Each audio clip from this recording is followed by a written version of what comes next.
Okay, please meet Stanley. Stanley. Yeah, and you can give him a gentle pat on the bum. Stanley. Please don't touch the head.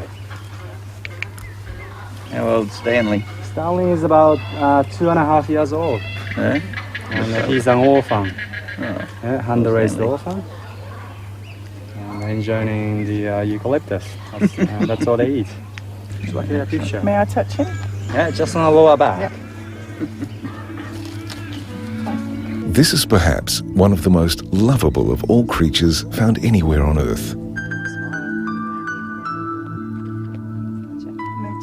So they eat up to maybe about 10% of the body weight. Yeah. So about, he might eat about, I don't know, up to 1,000 liters a day. Oh, okay. No, just kidding. Do they bite? Yeah, they can give you quite a nasty bite. Oh, okay. So in a while they use their teeth and their sharp claws to defend themselves. Yeah. It's native to only one country. These koalas remain a wonderful tourism icon.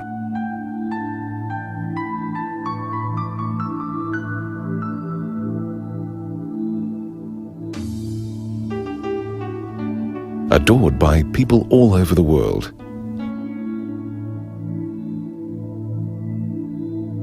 With such an international profile, it's little wonder koalas continue to help generate billions of dollars in tourism.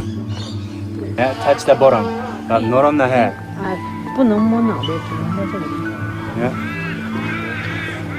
Attracting travellers from around the globe for a close encounter with this cuddliest of creatures. All around their country, koalas are facing serious problems, which is threatening their very existence. All right, mate, we don't want you to go that way. Come on. Come on. So the prospect of this animal's extinction in the wild seems unimaginable. But sadly, scientists believe that in the next 20 years, it's a very real possibility.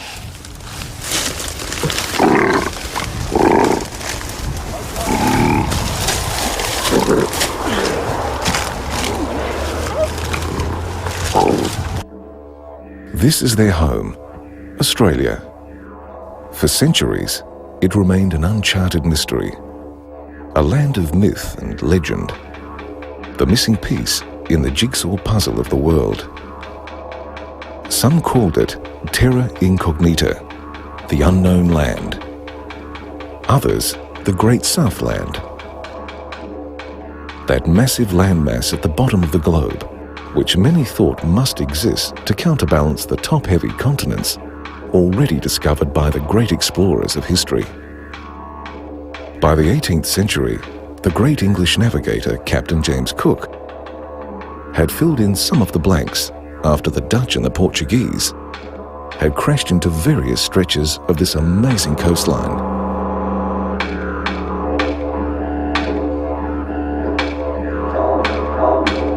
For millennia, it remained undisturbed, the undiscovered continent, the last to appear on the atlases of the world.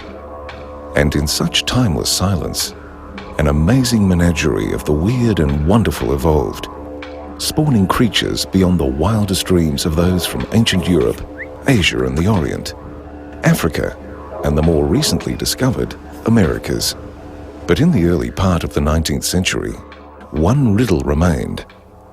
That portion of coastline covering much of what is now South Australia.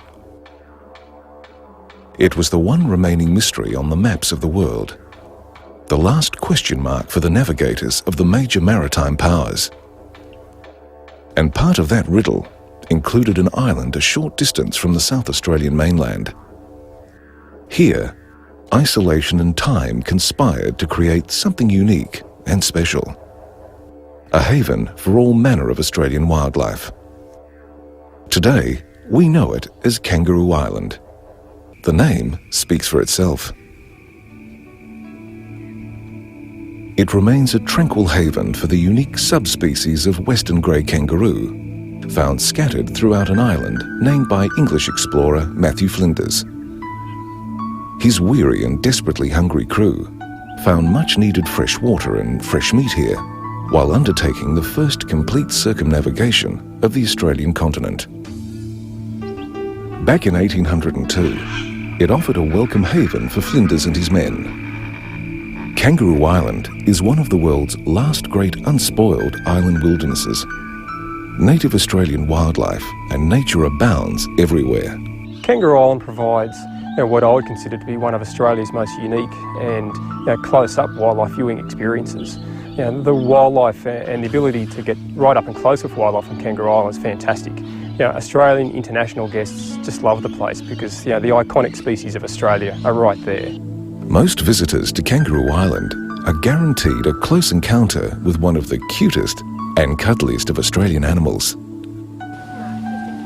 Wildlife experts call them charismatic megafauna. They bring about 140,000 tourists a year to Kangaroo Island. And when you encounter the Australian koala up close, it's easy to see why this furry character remains a favourite with local and international visitors alike at wildlife parks across the globe. Okay, this is Stanley. Stanley. You can give him a gentle pat on the bum, but don't touch the head. Very sensitive on the head. Do you have a camera? Yeah. So what you can do is turn your body around, yeah? Yep. And you can, see both faces. Stand still, Paul, right? Good girl. So, Stanley is about maybe 2.5 years old. Yes. Just like most of our koalas, he's an orphan. Oh, is he? So we hand raised him since he was a little joy. At the Cleland Wildlife Park in South Australia, the queues of local and international tourists lengthen, with each visitor wanting a close encounter with Stanley and all the other koalas at this Adelaide Hills sanctuary. The koala just portrays an image which people can relate to. I think most children growing up, they had a teddy bear of some description, and rightly or wrongly, a lot of them relate that teddy bear image to the koala itself. International tourists and a lot of Australians love the koala as a representative of the Australian landscape. They're as iconic as the gum tree on which they feed. And eat. Well, they certainly do. Feasting on gum leaves and sleeping for much of the day. The koala's name comes from the Aboriginal word meaning no drink, because 90% of fluid intake comes from eucalyptus leaves. It will only drink in extreme circumstances, when ill or in times of severe drought, when its major food source, gum leaves, do not provide sufficient moisture.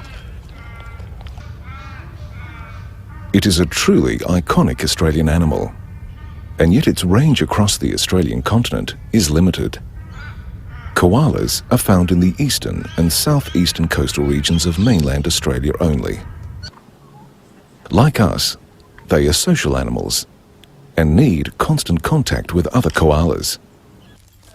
Given their social structures, they must have suitable areas of eucalypt forest, large enough to support a healthy and significant koala population, which will allow for expansion by maturing young koalas.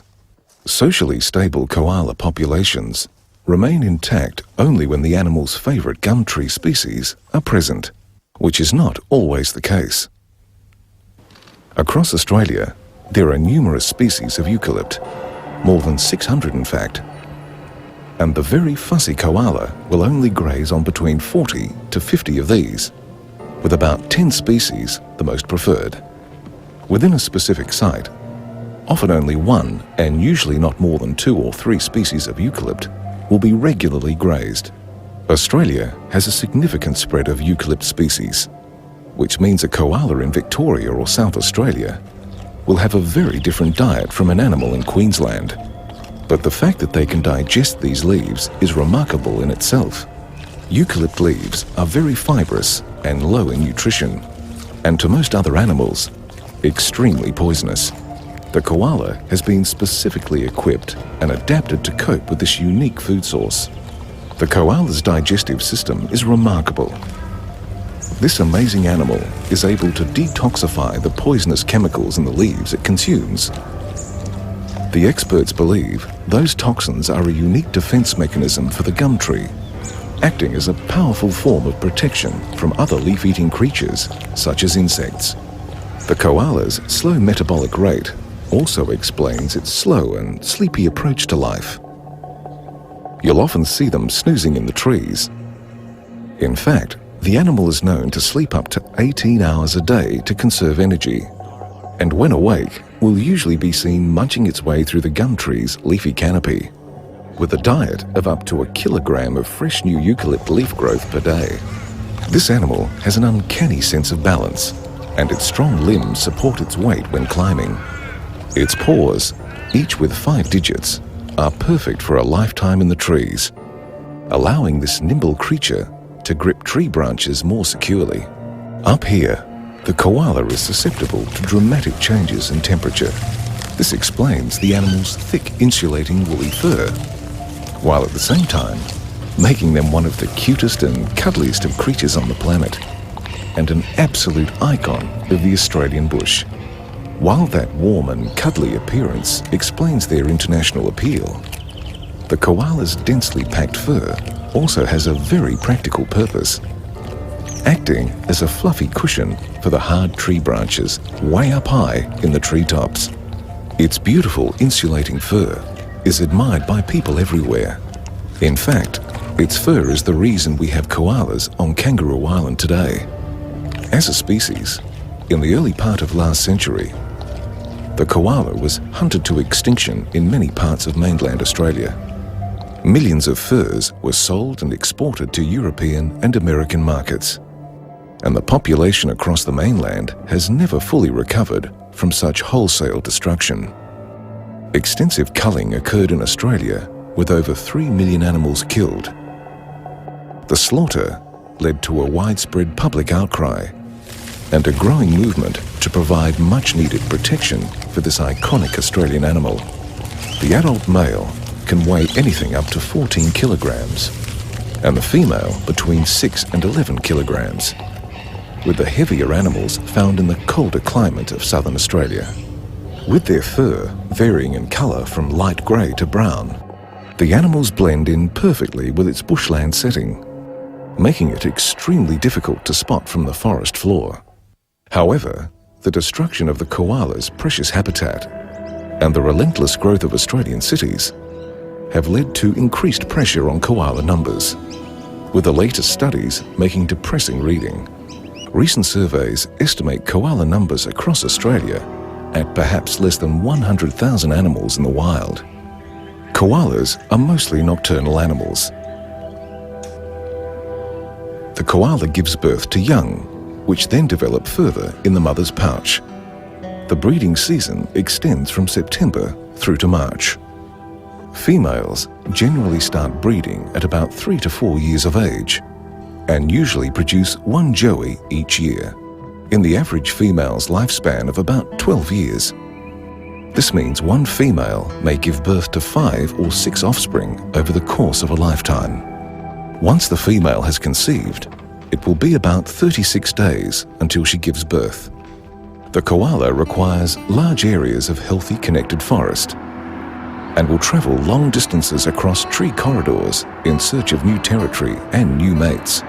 The ever-expanding human population, the growth of Australian cities and the resulting destruction of eucalypt forests has led to many koala colonies becoming increasingly isolated. We use roads to help connect our communities. However, for the koala, our roads divide their communities. With motor vehicles travelling at speed from one place to another, our roads for koalas must seem like vast killing fields. Motor vehicles are the #1 cause of injuries to koalas. Cars and the highways they travel on have not only carved their way through the koala's natural habitat, they're also carving their way through the koala population right across Australia. Our multi-lane highways, full of traffic, isolate koalas to one side of the road or the other. Effectively marooned in their own particular bushland settings, this has also meant the koala's long-term future is now threatened by genetic weakness. The Australian Koala Foundation has mapped large parcels of forest, identifying about 40,000 square kilometres of land for koala habitat. But sadly, the Foundation now believes it has strong evidence to suggest wild koala populations are in serious decline throughout the animal's natural range. Although the species covers a large area, only pieces of koala habitat remain intact. Not only is habitat destruction and a weakening gene pool devastating the koala population, those given the heavy responsibility of managing koala numbers are now battling on a new and more deadly front. There are concerns koalas across Queensland are dying from the spread of an AIDS-like virus which weakens their immune system. Authorities are now faced with a horrific scenario: the complete extinction of these koalas within just 15 years. Researchers are finding a 100% infection rate in the population studied so far, pointing to a disease epidemic with potentially devastating consequences. The disease is known by the seemingly innocuous name koala retrovirus and was genetically sequenced back in 1999 by Dr. John Hanger. It has been linked to 80% of deaths in captive koalas in Queensland suffering from immune deficiency disorders. The spread of this insidious scourge, combined with habitat destruction and urban growth, has meant that localised extinctions of koalas is commonplace in some parts of Australia. All of this begs the question: are we losing the battle to save the koalas in smaller fragmented habitats? Seemingly, they are doomed to extinction. On Kangaroo Island, however, the story is entirely different. Here the authorities are managing a complex problem, which contrasts dramatically with that on the Australian mainland. Here the issue is not too few koalas, but too many. To see them in such a friendly setting, you realise they're more teddy bear than grizzly bear. Whether it's in the arms of overseas visitors or swaying in the treetops of native forests scattered throughout Kangaroo Island, the notion of this docile and sleepy character as a killer is surely absurd, but looks can be deceiving. Throughout the native forests of Kangaroo Island, the koalas have wreaked a trail of destruction, literally eating themselves and other species out of house and home. The stark desolation of scenes like these has prompted a quick response. With time running out to save Kangaroo Island's pristine native forests, the race is on to quietly and quickly remove, sterilise and relocate a feral pest first introduced to Kangaroo Island for the noblest of reasons. The purpose of releasing koalas onto Kangaroo Island was done with the intent of managing a species under threat. It was probably one of the first, if not the first, threatened species management programs in Australia. It was quite a historic moment. Kangaroo Island was seen as potentially an ark for mainland species. It was seen as a location where individuals could come to see koalas and others that may no longer be available or may no longer be present on the mainland of Australia. Back in 1923, when it was thought mainland koalas were faced with wholesale habitat destruction and possible extinction, a small number of animals were released onto the island. The koalas were introduced to Kangaroo Island in about the 1920s. 18 koalas, to be true, were introduced from Victoria. At that time, it was a fantastic initiative of a number of individuals in South Australia who perceived that a number of species on mainland South Australia were going to become extinct or threatened as a result of changes in land use practice. With that, a large number of native species were introduced onto Kangaroo Island. The most successful has been the koala. Successful from the point of view that those animals have no predators on Kangaroo Island, there are no diseases which are impacting upon them, and they had no competition, or very limited competition for food resource. So they found a niche on Kangaroo Island. As a result, we've ended up with quite a significant population, an overabundant population of koalas. In less than a century, their numbers have grown to unsustainable levels. From just 18 koalas in the 1920s, the koala population grew to plague proportions, with up to 27,000 animals identified in a survey in the late 1990s. There are a number of key areas on the island where there are incredibly high concentrations or densities of koalas.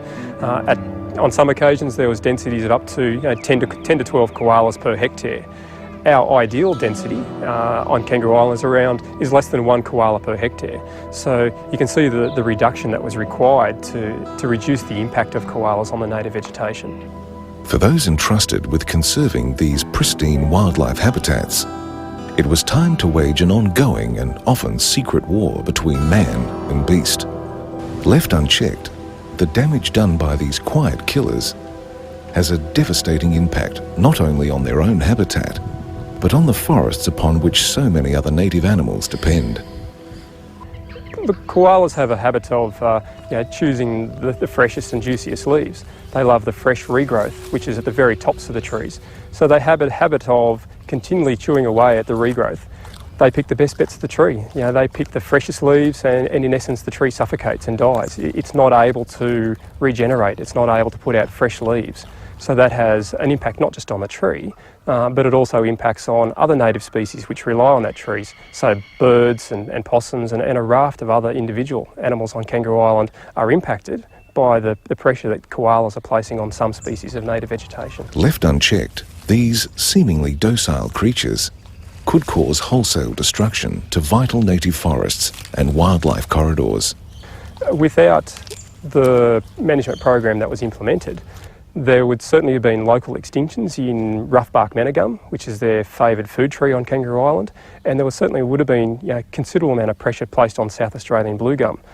So those two species of tree would, in some areas of the island, have become locally extinct, and for rough-bark manna-gum, potentially totally extinct from Kangaroo Island. Follow the contours of Kangaroo Island, and you'll marvel at a myriad of creeks and rivers spanning throughout the ancient ravines and gullies. Each is a nursery for new growth, with the rough-bark manna-gum and blue gum species holding many of the island's riverbanks intact. Their wholesale destruction would lead to widespread erosion, with resultant degradation of many of the island's unique inland river systems. For the most part, the vegetation on Kangaroo Island is unpalatable to koalas, so they are restricted to the riparian areas. So there's a real focus of the koala population along creeks and river systems where their preferred food trees of the rough-bark manna-gum and South Australian blue gum grow. For the purest of environmental motives, the feral koala was introduced to Kangaroo Island. Now the battle rages to relocate these creatures and save a pristine environment which has long served as a haven for an array of amazing Australian wildlife. To truly understand the uniqueness of this island paradise, we need to have a quick look at some of the wildlife of Kangaroo Island and explore some of its wonders from coast to coast on a journey where picture postcard shots await at every turn. Those wildlife are captured in a landscape which is absolutely pristine in some areas of the island, offers fantastic coastal vistas, and just the aesthetics of the place is second to none.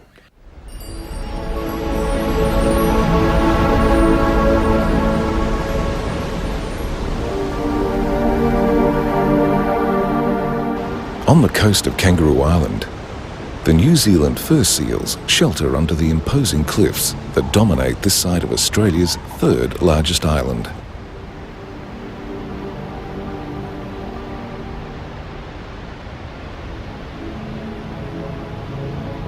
Here, the great sweep of coastal scenery makes this one of the most photographed parts of the island and helps explain its history as a refuge for wildlife from all over the Australian mainland. These particular ramparts, with their secluded and rocky outcrops, offer these seals a safe haven as they rest up following their regular forays into the open ocean looking for food. This species occurs around New Zealand and the adjacent subantarctic islands, and along the coastlines of southern Australia, with the largest concentrations occurring between Kangaroo Island and a group of islands off the southern coast of Western Australia. In fact, the spread of New Zealand fur seals overlaps that of another water-loving creature, the Australian sea lion. At the end of the 18th century and the beginning of the 19th, coastal explorers and navigators noted the teeming colonies of fur seals and sea lions on many of the islands in Bass Strait and beyond to Kangaroo Island. Like the koalas on the mainland, the New Zealand fur seals were quickly and ruthlessly exploited as well. Seal skins and seal oil were among Australia's earliest and most lucrative exports. In a few short years of hunting, numbers were decimated. But now on Kangaroo Island, the colonies of New Zealand fur seals and Australian sea lions are flourishing. The fur seals prefer inaccessible rock platforms at the base of cliffs, which give them protection and easy access to the ocean.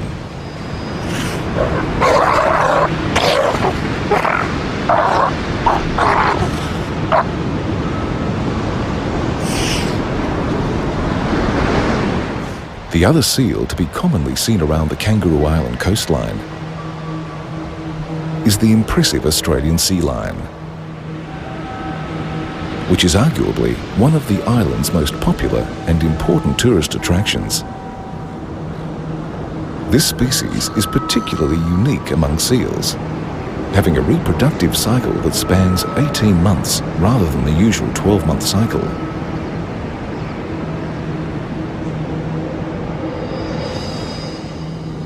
These beautiful creatures too were hunted for seal pelts and oil, but have bounced back in numbers over recent years. Seal Bay on the south coast of Kangaroo Island attracts thousands of visitors each year to watch and marvel at their amazing antics.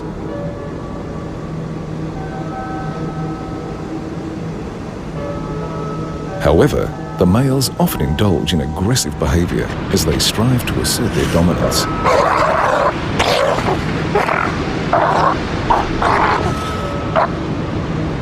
This can sometimes result in injury or death for young pups, unfortunate enough to be in the way of large rampaging bulls. The females suckle their young for up to 16 months. And once the pups are old enough, they're in the surging waters of the Southern Ocean.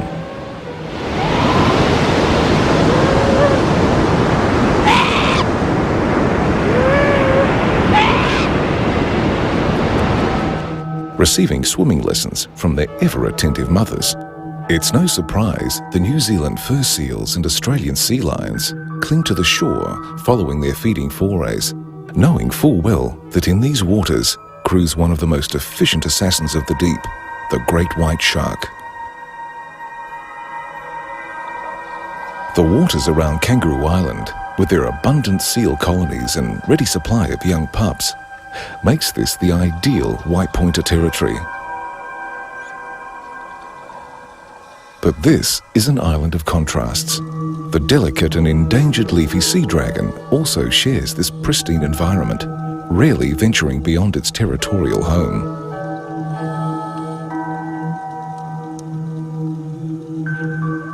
At home on the great sweep of sandy beaches that skirt this majestic island, the hooded plover forages for food. The plovers are beach specialists and are spread widely across Kangaroo Island, with pairs present on most beaches. The birds feed in the wave zone and nest on the upper beach above the high tide mark. The popularity of beaches on mainland Australia has seen a dramatic fall in their distribution and number. Nests of hooded plovers are particularly vulnerable and can easily be destroyed by off-road vehicles or walkers on a day out. Kangaroo Island is a haven for these remarkable birds, with its many isolated beaches, limited vehicle access, and a lack of introduced predators such as foxes. The island's remoteness and lack of predators has seen the native fauna flourish. Travelling across the island, you will more than likely see the common Kangaroo Island grey kangaroo, with its darker and thicker fur, offering much-needed warmth and protection from the cold island winters. Another common land-based creature is the ever-popular Tamar wallaby. Again, its story is typical of this vital island hideaway. The Tamar wallaby was once quite common on mainland South Australia. Following European settlement, the distribution and abundance of the Tamar wallaby fell dramatically, with these eye-catching animals becoming extinct on the mainland. This was largely caused by habitat destruction and the impact of foxes. But on Kangaroo Island, the population of Tamar wallabies thrives. The Tamar wallaby is one of 18 species of native land-based mammals on Kangaroo Island. Another is the slow-moving and solitary echidna. It may move at a lumbering pace, but research shows the animal has a significant home range extending in area from between 40 to 150 hectares. Roads and motor vehicles are probably the echidna's greatest threat. This one seems to know this, and he seems to be in a hurry to get across this dangerous zone. This animal loves ants, loves to feast on them. Echidnas will search fallen trees looking for a quick feed. Echidnas are often seen digging in with their powerful arms, and they are able to remove soil and debris very quickly, only leaving their spiny backs exposed. The activity of the echidna seems to be influenced by temperature, with the animals often being inactive during cold, wet periods, with courting and mating taking place from May to September. The island's native animals have evolved over thousands of years, some in habitats which have remained largely untouched. Kangaroo Island, at its closest point to the Australian mainland, is just 13 kilometres away. The island's remoteness means the forces of change have been slow to arrive. Historians believe it remained uninhabited for thousands of years prior to European settlement. The local Aboriginal people on the mainland referred to this place as the Land of the Dead. The reality is, Kangaroo Island is a very rare place on Earth today. Most of it remains pristine, and it is worth protecting, even if it means protecting it from our cutest of all Australian animals.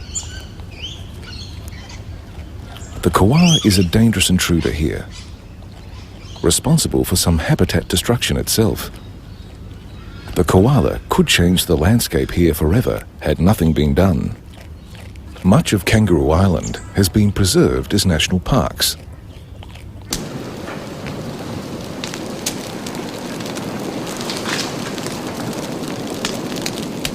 Bushfires are one of the koala's biggest natural threats.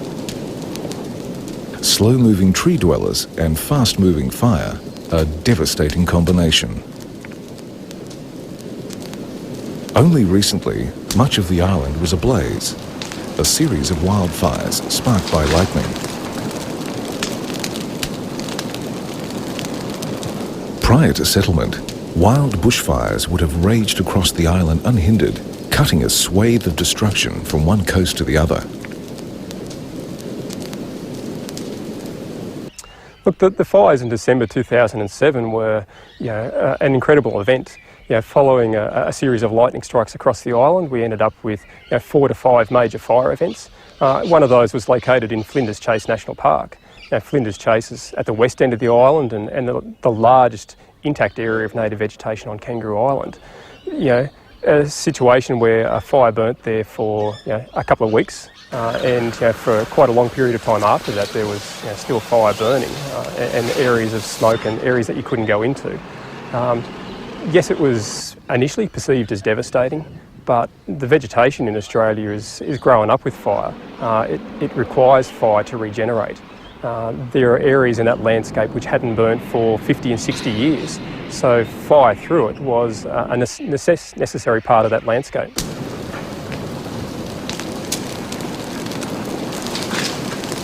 Is this Mother Nature having her say on who should live here, on this island paradise?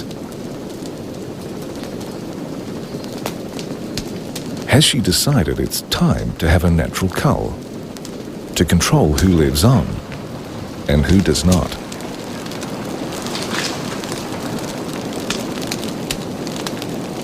Man uses every means at his disposal to try to bring this raging inferno to heel.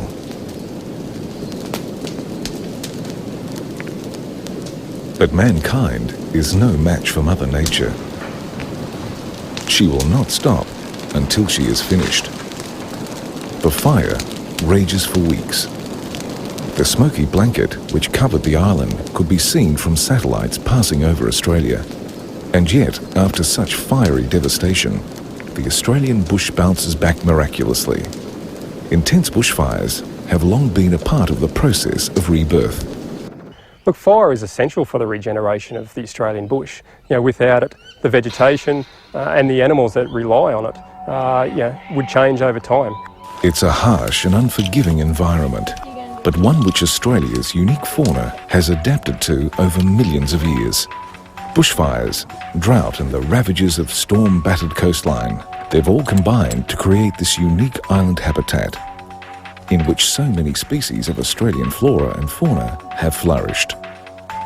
But a more recent man-made innovation, the introduction of mainland koalas, is pushing much of this island habitat to the brink. We're catching this koala in order to desex her and relocate her to the southeast of South Australia. That's to decrease the koala population on Kangaroo Island because they've been causing a lot of koala damage on the trees.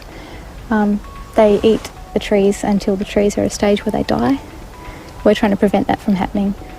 And we're focusing on this area because this particular area has a lot of manna gums, which is Eucalyptus viminalis, and a lot of blue gums, which is Eucalyptus leucoxylon.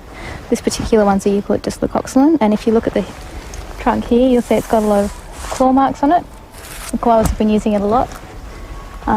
So hopefully by taking out this particular koala, we'll be able to decrease the tree damage a little bit. Up in his leafy domain, this little furry fellow does what comes naturally. On any given day, a full-grown koala can make short work of a lush canopy that has taken years to mature. Finding the source of this destruction is not too difficult, but getting up into his world and coaxing him down is a very different matter. Across Kangaroo Island, koala teams from the South Australian Department for Environment and Heritage scour bushland for telltale signs of koala activity. Having spotted their lofty prey, the team goes to work. But not until all tree harnesses and rope knots have been checked and rechecked. The department has spent millions of dollars in training, equipping and transporting young and committed teams to all parts of the island. Soon that commitment and support is on show, on what at first seems like a mission impossible. These highly trained koala teams have this procedure down to a fine art. With a rope safely secured around their target, a team member at ground level provides a little prompting for a quiet treetop dweller.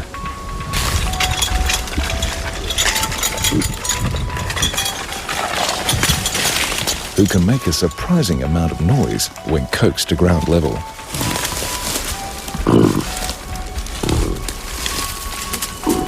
Down here, the slow-moving koala is at its most vulnerable, and this little guy certainly lets the team members know it.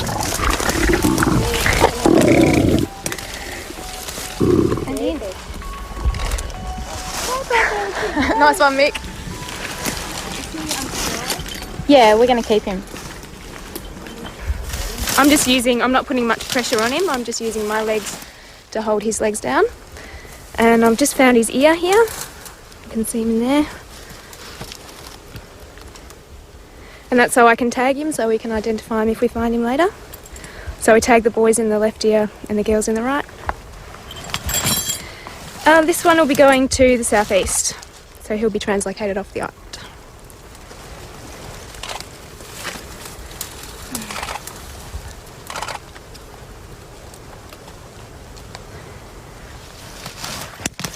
With the tag safely and humanely inserted, this koala is bound for mainland Australia. There's a military-like precision to this tagging and relocation, with each capture recorded on camera. And with the digital camera having recorded the capture of this adult male, the GPS coordinates are also kept for future reference. The relocation of one more hungry koala means these stands of blue gum and manna gum are given a chance to flourish, and that's good news for the parrots, possums, wrens and bees, and all the other tree dwellers that thrive in woodlands of this island sanctuary. There are a range of native species on Kangaroo Island which are being impacted or squeezed out as a result of the koalas browsing on vegetation. But it's not just those who live amid the tree line who benefit from a healthy native forest environment. So while the benefits are obvious, the work that goes on behind the scenes is certainly not.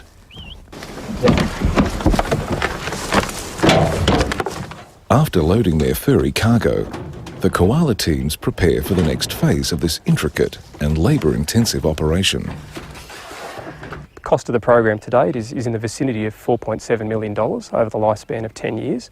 So it is an expensive program, but the results are starting to show, and the results are starting to show the effectiveness of the program in reducing koala densities and reducing the browse pressure that koalas are placing on native vegetation on Kangaroo Island. Here in the Kangaroo Islands local veterinary clinic, the vet goes about his work. He and his team have done so many of these desexing operations now, the team has it down to a swift and painless 10 to 15 minute operation for each koala. The team operates on 50 to 70 koalas at a time. The koalas, having been brought in by road from locations all around the island, are prepared for sterilisation. First anaesthetised, the animals are then stabilised in readiness for a surgical procedure that is as painless as it is quick. Since the start of the program about 8 years ago, we've done around about 6,000 now. Well, this one won't be going anywhere because it's pregnant, but it'll be going back into the trees locally. But if it wasn't pregnant, it would today it would be going for a trip down to the southeast for relocation, just to try and reduce the population densities in the areas that have got very high density on the island, where there's a lot of problems with the habitat. While this mother will be heading back to a location meticulously recorded with GPS coordinates earlier in the week, the vast majority will be bound for a new home. One look in the back room, and it seems the vet's job is endless. It's a routine job done with maximum care to ensure a minimum of pain and inconvenience. Both procedures for the males and the females really have very minimal invasiveness. They're procedures over and done with very quickly. As you can see with the girls, it's just keyhole surgery, so there's very little post-operative complications, and they are really back to normal behaviour in a couple of days after the procedure. And because it's a surgical sterilisation, it's a lifetime procedure, so it's done and dusted for the rest of their life. Regardless of where each koala is bound, soon enough they'll be back in the treetops doing what they do best. The work that we've done with this project suggests that it's only about 2 days until they resume normal foraging behaviour. Across the island, the koala teams are engaged in an ongoing war with their furry foe. This one. Can you see what you're doing, Eliza? Yep, I'm giving slack. Okay, good. Parallel with you now. Great, I'll go over. The teams are highly trained. Their biggest concern is for the welfare of the koala, whether the koalas are an intruder to this island or not. It's very difficult work, and it's physically demanding. The koala teams are extremely motivated. That's it, good. Eliza, are you letting go of that rope, yep? Yeah, she's got slack. Cheers, mate. The offspring of feral koalas, introduced onto the island all those years ago, often have a range of deformities. The koala teams have also come across animals with multiple sexual organs, or none at all. These aberrations come as no surprise when you consider the limited gene pool here on Kangaroo Island. From an original batch of just 18 introduced koalas, the population has grown to a staggering total of about 27,000 at its peak. Back in the bush, the rangers have collared another feral koala, and it's not too happy.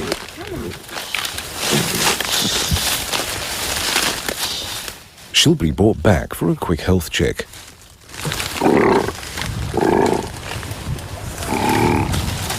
It's all part of a monitoring program to ensure that those animals that have been sterilised and returned to their old habitats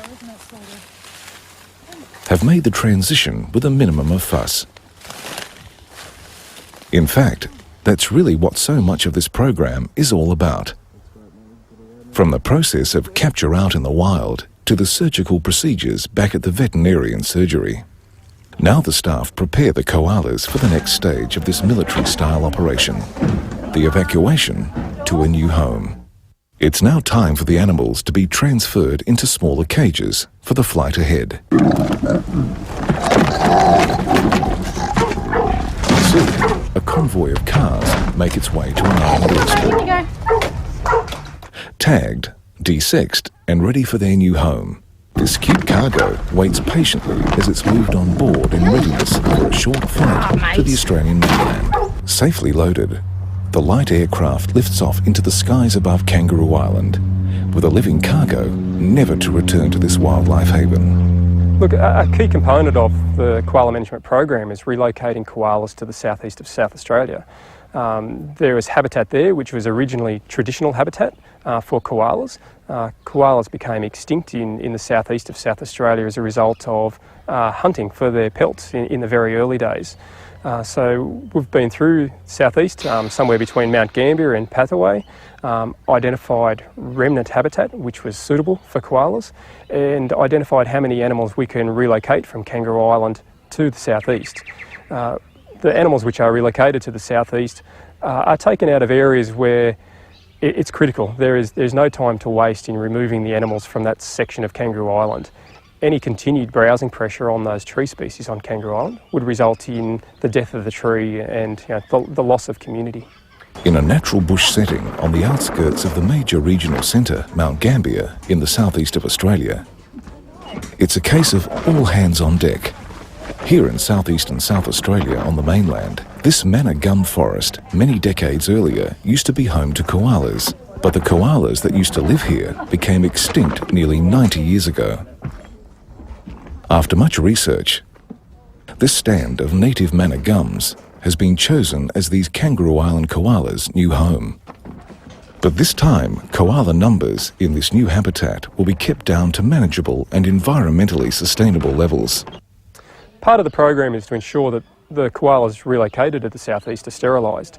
We translocate a mix of male and female animals to retain social structure, and we undertake some fairly significant surveys in the southeast to ensure that there are no remnant koala populations and to ensure that the suitability of the habitat that koalas are being translocated into is appropriate, so that the trees are in good condition, that we're not going to be just relocating the problem we have on Kangaroo Island to another part of South Australia. For many, it's a tentative start to life in southeastern Australia as they slowly emerge from their cages. There are about 1,400 hectares of manna gum habitat here, with the animals released at densities of 1 koala per hectare.